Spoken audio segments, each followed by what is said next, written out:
Man, I've missed this soundtrack. I don't need to tell you that Deus Ex is a legendary game, a gem in a diamond mine. Year 2000, Quake 3 Arena came out, Dead or Alive 2, Diablo 2, Spyro, Red Alert 2, Hitman, No One Lives Forever, Donkey Kong, Crazy Taxi, Legend of Zelda. Damn, that was one hell of a year for gaming industry. Still, in all of this variety of games stood one shiny beauty, Deus Ex. Now it's, well, not faded completely, but unjustifiably forgotten. It not being spoken of as much as I'd love to. You can play it on Steam or GOG without any technical issues. The age of the game will not ruin your experience. You'd probably know all of this, I just wanted to replay it. In this video I'll have my time and a few laughs with this amazing game. Does this let's play...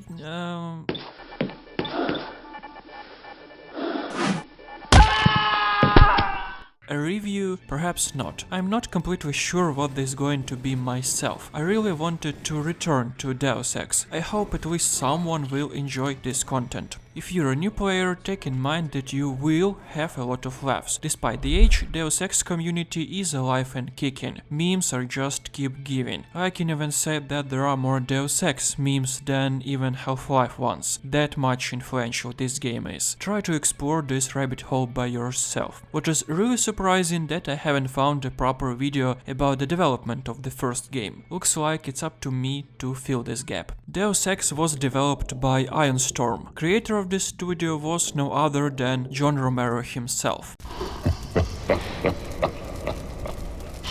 It's really incredible how Ironstorm has created such a masterpiece as the first Deus Ex game and such a disappointment as Daikatana. It's a long story to tell why this game is, well, not that great at the very least. Civi has made a video about it, so you can check it out. In my opinion, Romero's case is a perfect example when the ego is bigger than the talent. To raise a proper talent, to make it big, you need a whole bunch of conditions. In gaming industry, one of these conditions is a team of developers that can support each other. Romero had a great team back when he was working at ID Software, but success fueled his ego, which eventually led to a conflict with Carmack, whom stated that Romero not working as much as the other developers. Another example how selfish this man was can be a famous Daikatana ad. Man thought that he is a new Mozart from gaming industry, so he can be allowed to trash talk like that. Of course, he apologized after that, but the initial idea that he had a connection with gaming community can tell a lot about his personality. He became so delusional in his greatness that they've promoted Daikatana with the slogan "Everything that game designer John Romero touches turns to gore and gold." Yeah, we've noticed how this turned out. Later, Romero acknowledged his pride, felt sorry for his behavior, and understood his egotistical approach. In recent years, he became way humbler. Don't get me wrong, I respect this man for a lot of things that he's done. If not him, we wouldn't be able to play a lot of great games today. It's just, I think he was not a great person because of his ego problems. He had and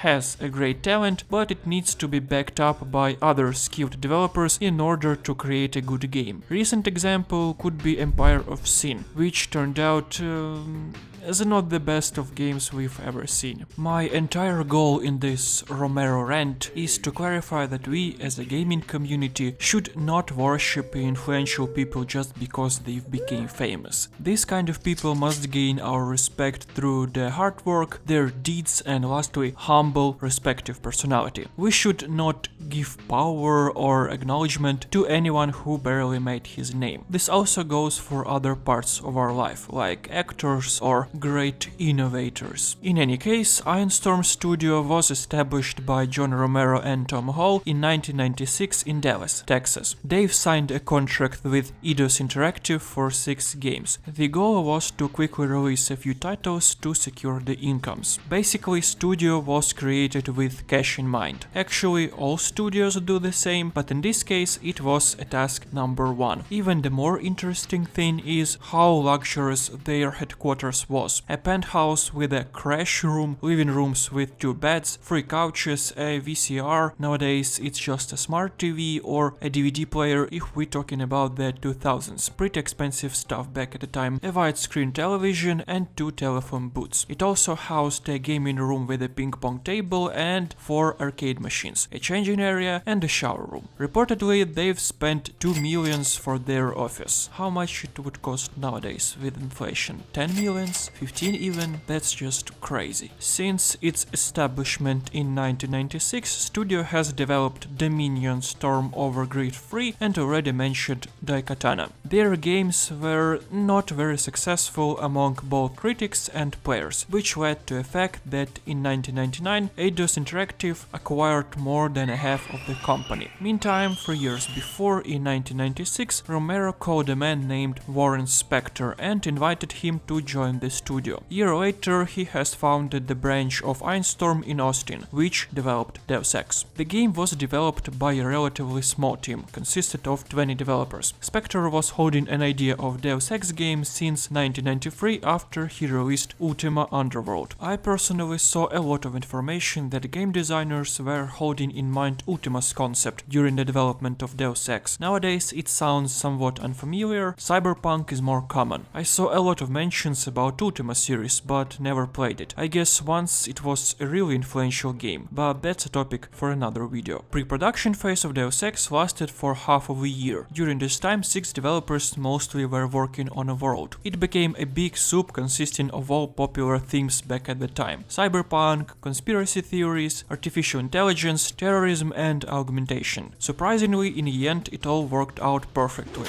In his interview, Warren Spector said that story elements and gameplay mechanics as a whole intended to be played as Half-Life, Fallout, Thief the Dark Project and GoldenEye 007. Plus, they've tried to mix the game atmosphere with films such as Colossus the Forbidden Project, The Manchurian Candidate, Robocop, The X-Files and Men in Black. As I mentioned previously, a big soup with a lot of ingredients. In the same way, I can describe developers' team as well. A lot of talented professionals clashed together in one studio. It's a long story to tell about all the clashes, quarrels, about the leading position or about the concepts of the game. What I really wanted to mention is Ainstorm Outlash. Why I talked about Romero and Daikatana ads at the beginning. All of this influenced morale of Ainstorm Austin. Developers were constantly under distress because of bad press coverage and overall atmosphere at the main office. That couldn't not influence the development of the game. Spector told that too many talented people interested in Deus Ex did not join because they refused to work at Ainstorm. If not all of the marketing stuff, Deus Ex could have been better. Honestly, it's really a miracle that it is as good as it turned out. Developing hell, clash of ideas and partly simulation, role-playing game, first-person shooter and adventure mechanics from any logical perspective should have killed this game even before it came out. Luckily, it only helped it. In the end, Deus Ex turned out not the most perfect of games, but the one with numerous awards and influence that still holds up more than 20 years later. I only briefly described how the game was developed. I skipped a lot of details, but even that took me too much time. Enough with the history, let's finally play the game. Steam version launches completely fine on Windows 10. The only thing you need to do if you want to play it widescreen is to change resolution in configuration file. At first, you should get used to the interface and inventory. They way more organic and polished than in System Shock. Still, it took a while when I was trying this game for the first time. I hardly recommend you to complete training before you start playing. Also, don't forget to change the key bindings. This game is from early 2000s after all. Default settings is a bit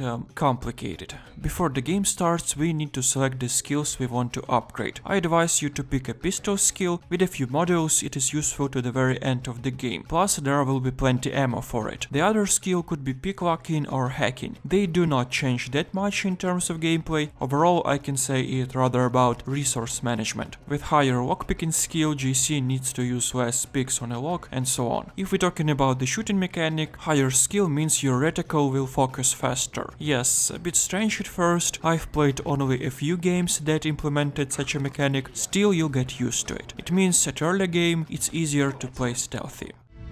Your appointment to FEMA should be finalized within the week. I've already discussed the matter with the senator. I take it he was agreeable? He didn't really have a choice. Has he been infected? Oh yes, Most certainly. When I mentioned that we could put him on the priority list for the ambrosia vaccine, he was so willing it was almost pathetic. This plague, the rioting is intensifying to the point where we may not be able to contain it. Why contain it?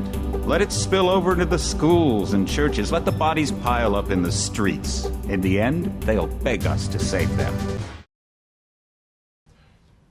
Welcome. I honestly adore when the music is louder than the voice lines in cutscenes. You already can tell how old this game is. It has specific charm from that age. Facial animations are great though. From the intro we already can tell something is going on. You know, Earth became flat, everyone is hiding the truth, the usual stuff. As a perfect example of an immersive theme, we do not appear from thin air. If you remember, just in the same way in Dishonored we were sailing into the story. Same here. We appear on a pier and meet our brother, Paul. He briefs us on the first mission. Terrorists keeping UNETCO agent as a hostage. United Nations Anti-Terrorist Coalition organization where we work as an agent. It is extremely funny that United Nations can do something. Quite ironic, don't you think? Paul advises to go silently and offers additional equipment. Rifle, crossbow or gap gun. Last one is surely for stealth. It's a Deus Ex meme. Hard to explain.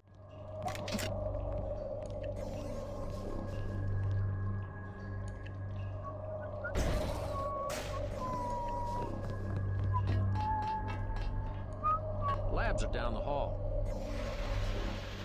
After the dialogue, off you go. Get used to explore levels, always. You can find a lot of useful stuff. JC can lean, which is helpful during stealth. Game shows how player can deal with local tasks. For example, to get a weapon upgrade in this room, we can either take a hazard suit or deactivate the generator or simply jump over it. It's up to you. During my first playthrough I went in loud, so this time I wanted to go sneaky peeky. Get to the Statue of Liberty, well, what's left of it, and get to the basement. We have two routes, bypassing the lasers or through a ventilation. I picked a ventilation. Deus Ex is being praised for its level design quite a lot. Completely fair in my opinion. Without the first Deus Ex game, we'd probably never saw Dishonored, at least in its current form. When I played it, I literally saw how Arcane Studios was inspired by this masterpiece. For now, game only teaching us how to play it, but later on each objective could be completed at least in a few ways. Get to Gunter by bypassing the terminal if you have found login and password previously. I'm too old, so I should write them down. If you haven't found it, you can use multi-tool here. Gunter is not very friendly, he is jealous about our new augmentations. We'll see how this will turn out in the future. Then get to the top of the statue and speak with the terrorist leader. You can spare him or kill him, it's up to you again. FEMA, what to do with this month's ambrosia shipment?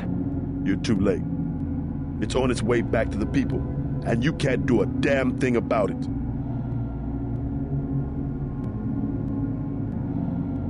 Tell me about the shipment, and I'll order the troops to pick you up as a prisoner instead of a corpse. Ask away. We already won this round. Where are you taking it? We're just giving ordinary people the same chance to survive as the bureaucrats in Washington. That's it for the first mission. Now we are going to the UNETCO headquarters. Don't forget to check the valuables. So far we know that terrorists wanted to get ambrosia vaccine for other people, and they accused government in creating of some sort of a virus to control the population. You know, I've seen this already somewhere. Go for a briefing, spend skill points, and don't forget to search the level for the goodies. So far so good. The game is giving us the general taste how we're going to spend next 20 plus hours. Freedom of choice and ability to play it how we like it, to some extent. In the next mission we need to retrieve ambrosia vaccine that NSF have stolen, or have returned. As before, we can explore the level as we want. If you don't want to go out, you can give a candy bar to a starving kid and he'll tell us about the secret entrance to a base. Then find the ambrosia vaccine and we are done. Talk to Agent Navarro. What I really like about Deus Ex, that you always have this feeling of a freedom. You want to go stealth? Sure, why not? Here's a few entrances to a base. Want to go out? Sure, why not? In addition, this game has an amazing atmosphere of cyberpunk and a great soundtrack. Anyway, proceed to bully our comrade. I am pleased. The last thing I would expect from the brother of Paul.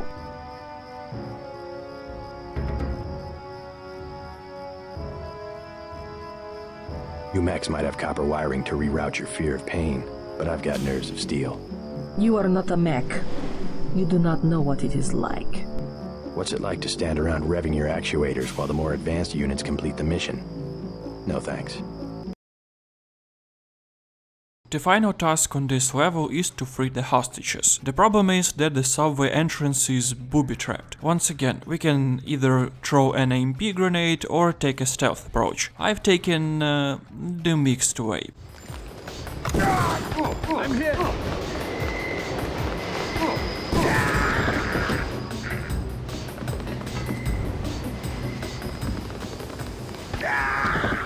This level is my favorite from all of the game. It's the pinnacle of Deus Ex, you know, running around, talking to people, doing quests, playing pool. I should say Unreal was a wild engine even in its earlier incarnations. The game has great overall lighting, number of physical objects on the levels is quite impressive for that time, although I don't like this metallic color palette. It's too grey and bluish sometimes, but it's the way to describe the concrete city and cyberpunk, I suppose. In the same way there is too much orange in later games, but don't take it too seriously, it's just a matter of taste. Art design is still amazing. The game really delivers this atmosphere. If you add to the table this great gameplay, you'll get the idea why this game became so popular. Not to mention world building, which is a big, if not the biggest part of the game. Dystopian society, conspiracy theories and Illuminati stuff that hangs in the air that you almost can feel. Journalists try to ask you questions, and overall it's just great. By the way, I personally do not believe in existence of Illuminati, that we are being ruled by a circle of grandpas that deciding where are we going next. If they do exist, can someone please explain me why in the fuck we live in such a retarded dystopia?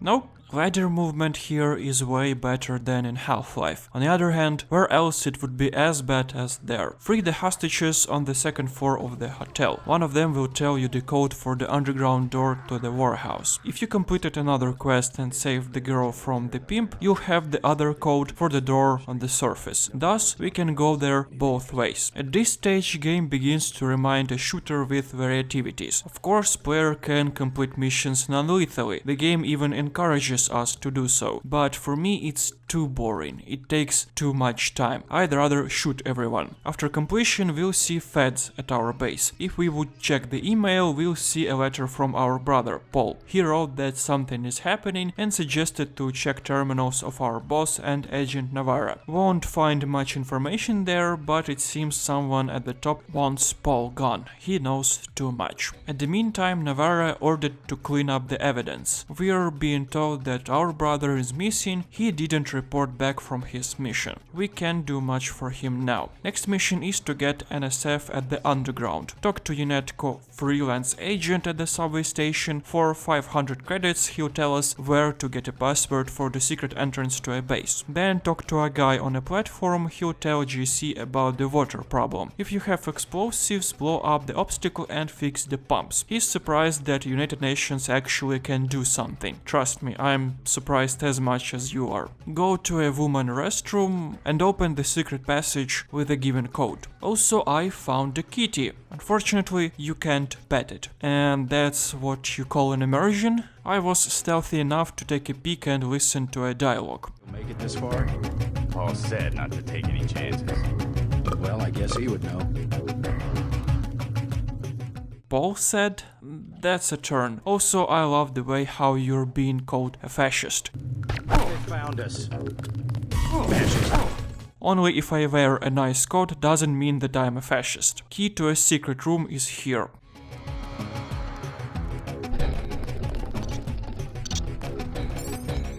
I surrender. Tell me what you know about the Ambrosia shipment. I'll cooperate. Relax. Key to the men's restroom is on the table. Restroom? I'm looking for an airfield. First you gotta go through the restroom to some tunnels. The airfield's about a mile to the east. This better not be a joke. Hey, I'm just an accountant. I know the body armor looks threatening, but I'm part-time, like a reservist. I don't want any trouble. Go to a restroom.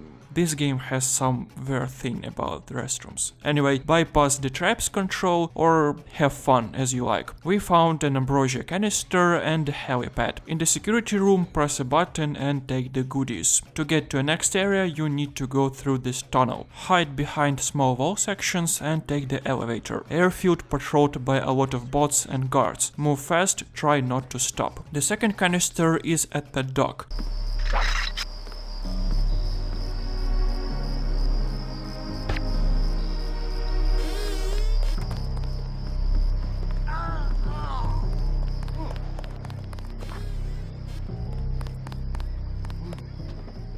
Take the key from one of the guards and open the gates. If you have augmentation for the strength, you can climb in the window. Secret room is here.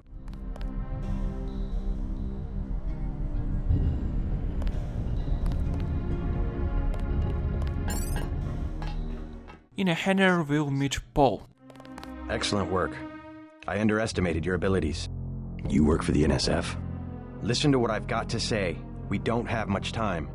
You got that right. UNATCO will have a team here in a few minutes. The Grey Death is a man-made virus. Everyone up to the President is at UNATCO's mercy as long as UNATCO controls the supply of ambrosia. You believe that? We have proof. We need to get the ambrosia to Hong Kong. Heard of Tracer Tong? He can help us synthesize it ourselves. You better step away from the jet. Your boss is my next objective. Join us, JC. Talk to Lebedev. He can convince you. A man-made virus? Then this game just keeps giving the red pill. Anyway, don't forget to take the augmentation canister at the back of the plane and talk with Lebedev. Why your brother came over to our side? He makes his own decisions. You know he wouldn't betray UNATCO without a reason.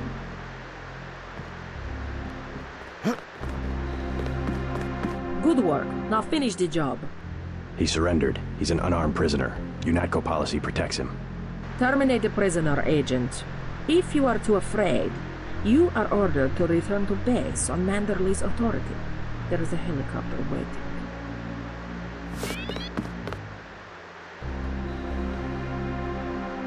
If you know something, just tell me. The question you've got to ask, I'm surprised you haven't, is the obvious one. Who am I? Who made me, and for what purpose? UNATCO has briefed me on my augmentations. Get to the point.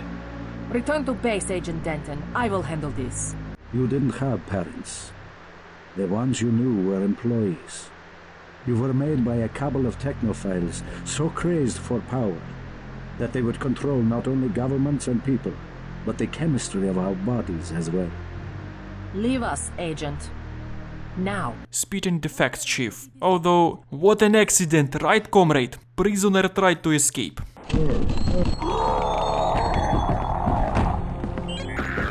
That is what happens to a prisoner who tries to escape. Go to the helicopter now, Agent Denton. It is waiting at the airfield. With this said, loot the rest of the level and get back to base.